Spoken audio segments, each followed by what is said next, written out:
পতিতালয়ের মহিলা জান্নাতে যাবে এই হাদিস আমার ৩২ বছর থেকে মুখস্থ আছে, কিন্তু হাদিসের সারমর্ম এরকম তা আমি কোনোদিন বুঝতে পারিনি। মানে আমার হাদিসটা এখন মুখস্থ আছে, শোনেন আপনি। একজন পতিতালয়ের মহিলা একটা কুকুরের পাশ দিয়ে হেঁটে যাচ্ছিল, যে কুকুরটা ছিল ইঁদারার পাশে। পিপাসা তাকে এমন লেগেছিল কুকুরটাকে যে মনে হচ্ছে পিপাসা কুকুরটাকে মেরে ফেলে দিবে, মানে এখন পিপাসায় কুকুরটা মারা যাবে, জিহ্বা বের করে ও হাঁপাচ্ছিল। এই মহিলা তার পায়ের মোজা খুলল, চামড়ার মোজা। ফাও সাকাত বেখে মারে হা, ফাও সাকাত হো বেখে মারে হা।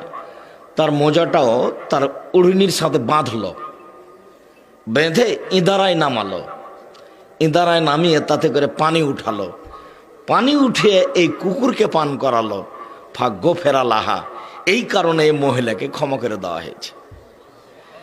তো উনি ক্ষমা করলেন শাকুর হিসাবে, আমি এইভাবে কোনোদিন বুঝিনি।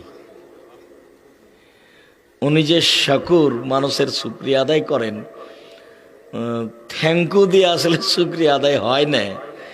উনি তার মতো শুকরিয়া আদায় করেন যে এইরকম আমি এইভাবে কোনোদিন বুঝতে পারিনি। যার কারণে আব্দুল্লাহ বক্তব্য দিলে আমিও শোনার চেষ্টা করি। এরা আমাকে ওখানে রেখে আব্দুল্লাহকে এখানে নিয়ে এসছে। আমিও সাথে সাথে আসলে আমার অনেক উপকার হয়।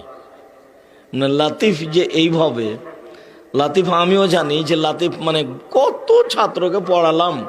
অষ্টআশির আগস্টের 20 তারিখ রোজ বুধবার থেকে শিক্ষক, ছাত্রদেরকে আমি কতদিন পড়ালাম লাতিফ, মানে সূক্ষ্ম থেকে সূক্ষ্ম যিনি জানেন। কিন্তু লাতিফ মানে এইটা আমি ওটা বুঝিনি কোনোদিন।